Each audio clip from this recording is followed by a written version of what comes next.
बिस्मिल्लाहिर्रहमानिर्रहीम। DGISPR की तरफ से इस वक्त बहुत ही अहम खबर सामने आ रही है कि साबिक जनरल रिटायर्ड फैज़ हमीद को आर्मी की कस्टडी में ले लिया गया है और उनके ऊपर कोर्ट मार्शल की जो कार्रवाई है वो शुरू कर ली गई है।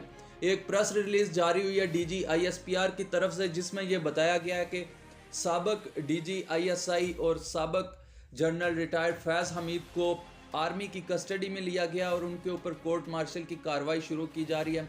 और इसके पीछे की जो वजूहात बताई जा रही हैं कि एक एप्लीकेशन जो कि एक निजी हाउसिंग सोसाइटी के मालिक ने दी थी, उसकी एप्लीकेशन के ऊपर ये कार्रवाई की जा रही है। और उसके ऊपर एक और दो चीज़ें भी सामने आई हैं उसी प्रेस रिलीज़ में कि जो 9 मई के वाक़यात थे और इन सब में भी उनकी इन्वॉल्वमेंट है और बहुत सारी चीज़ें मिला जुला के पेश की गई हैं। लेकिन आप क्या लोग ये समझते हैं कि सिर्फ एक इतनी सी एप्लीकेशन पे एक साबिक DGISI को गिरफ्तार किया जा सकता है? लाजमन बात है कि ये नहीं हो सकता और ये एक पाकिस्तानी अवाम को चूरन बेचने की कोशिश की जा रही है।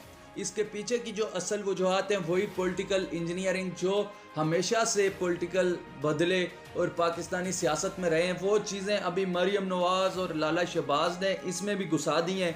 आर्मी में भी पाकिस्तान में इनका एक इदारा सिर्फ पाकिस्तान का बचा हुआ था, पाकिस्तान आर्मी जो मुखलसतन चल रहा था, लेकिन उसके अंदर भी पॉलिटिक्स को घुसाया गया है। और ये गिरफ्तारी भी अक्सर साफ़ियों का और अक्सर व बेशतर तज्ज़िया नगार का यही कहना है कि ये पॉलिटिकल बेसिस पे ये गिरफ्तारी हुई है और ये कोर्ट मार्शल हुआ है।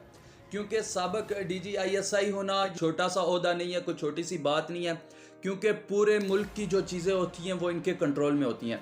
और जो एक दरख्वास्त जिसका बयानिया दिया जा रहा है कि एक दरख्वास्त के ऊपर सिर्फ उनको कहा जा रहा है, तो वो दरख्वास्त किस नौइयत की दरख्वास्त नहीं है कि कोर्ट मार्शल किया जा सके या इस तरह की कोई कार्रवाई की जा सके। इंक्वायरी हो सकती थी, कुछ भी हो सकता था, लेकिन और भी उसके साथ बहुत सारी चीज़ें सामने आई हैं।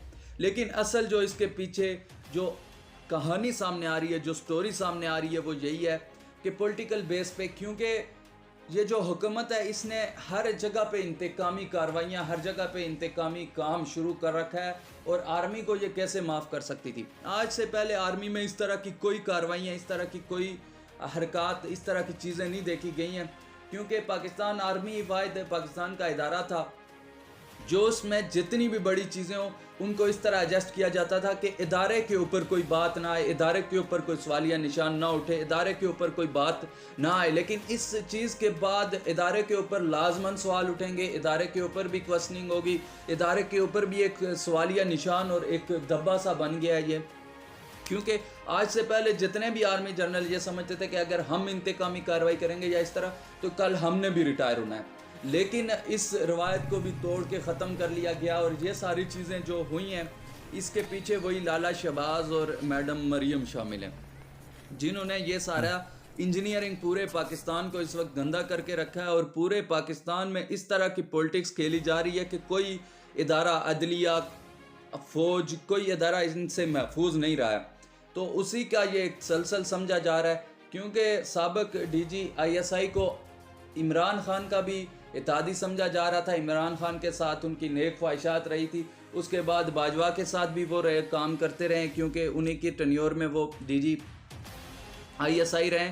लेकिन सबसे अहम चीज़ यही समझी जा रही है कि इसके बाद कुछ भी चीज़ महफूज नहीं रहने वाली है। अगर बाजवा साहब और इनके ख़िलाफ़ इमरान खान की कुछ बातें भी सामने आई थी, बाद में बेशक इख्तलाफात भी थे, लेकिन अगर ये कार्रवाई की गई है तो इसके बाद बाजवा साहब भी महफूज नहीं रहने वाले हैं। पाकिस्तान आर्मी को भी ये लोग पंजाब पुलिस बनाना चाहते हैं कि पंजाब पुलिस जैसे इनके इशारों पे चलती है, इनके इशारों पे नाचती है, वैसे ही पाकिस्तान आर्मी भी इनके इशारों पे नाचना शुरू हो जाए। ये उसी का एक सलसल है और उसी के तरफ एक कदम है। बहुत ही अहम शख्सियत ने कहा था कि ये लोग अगर रहे पाकिस्तान के इक़्तिदार के अंदर, ये लोग पाकिस्तान आर्मी को भी पंजाब पुलिस बना देंगे। तो आज वो बात सच साबित होती हुई नज़र आ रही है। बहुत शुक्रिया।